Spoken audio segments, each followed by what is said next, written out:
નમસ્કાર દર્શક મિત્રો, એસડી ન્યૂઝ ગુજરાતી ચેનલ પર આપનું સ્વાગત છે. હું આપની સાથે વૈશાલી પોબારુ કરીશું નજર આજના સમાચાર પર. અમરેલી જિલ્લાના બોરાડાથી.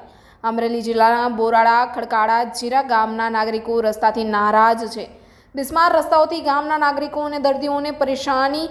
જીરા પ્રાથમિક આરોગ્ય કેન્દ્રથી પ્રાથમિક શાળા તેમજ માધ્યમિક શાળા અને બોરાડા ખડકાવાડા જવાનો રસ્તો જ્યાં PWDનો રોડ નીકળેલ હોય, ગામની વચ્ચેથી જ્યાં અનેક વાહનોની અવરજવર હોય, વિદ્યાર્થીઓની એસટી બસ ચાલતી હોય, તો એટલો બિસ્માર રસ્તો ખખડધજ થઈ ગયો હોય. નવું જ 1 કરોડના ખર્ચે બનેલો પ્રાથમિક આરોગ્ય કેન્દ્રની એકદમ સામે જ કે જે દર્દીઓને ચાલવાની પરેશાની થાય, તેમજ મોટા ખાડાઓ પડી ગયેલા હોય કે વાહન વ્યવહાર ચાલી શકે એમ નથી. દર્દીઓને કાઢવામાં મુશ્કેલી પડે છે, મુશ્કેલીઓ ઊભી થાય છે દર્દીઓને લાવવામાં, લઈ જવામાં, અને વિદ્યાર્થીઓને ચાલીને શાળાએ આવવામાં અવારનવાર પરેશાની થાય છે. જો કોઈ વાહન સામેથી આવતું હોય તો વિદ્યાર્થીને ક્યાં તરવું કે વાહનને ક્યાં તારવવું, તો દર્દીઓ તેમજ વિદ્યાર્થીઓને ધ્યાનમાં લઈને ભમોદરાથી બોરાડા જતો વચ્ચે જીરા ગામનો જે પ્રાથમિક આરોગ્ય કેન્દ્રથી પ્રાથમિક શાળા સુધીનો રોડ હાલમાં ચાંદીપુરા જેવો ભયંકર વાયરસ ફેલાઈ રહ્યો છે. ત્યારે આ રોગનો ભરડો લીધેલ હોય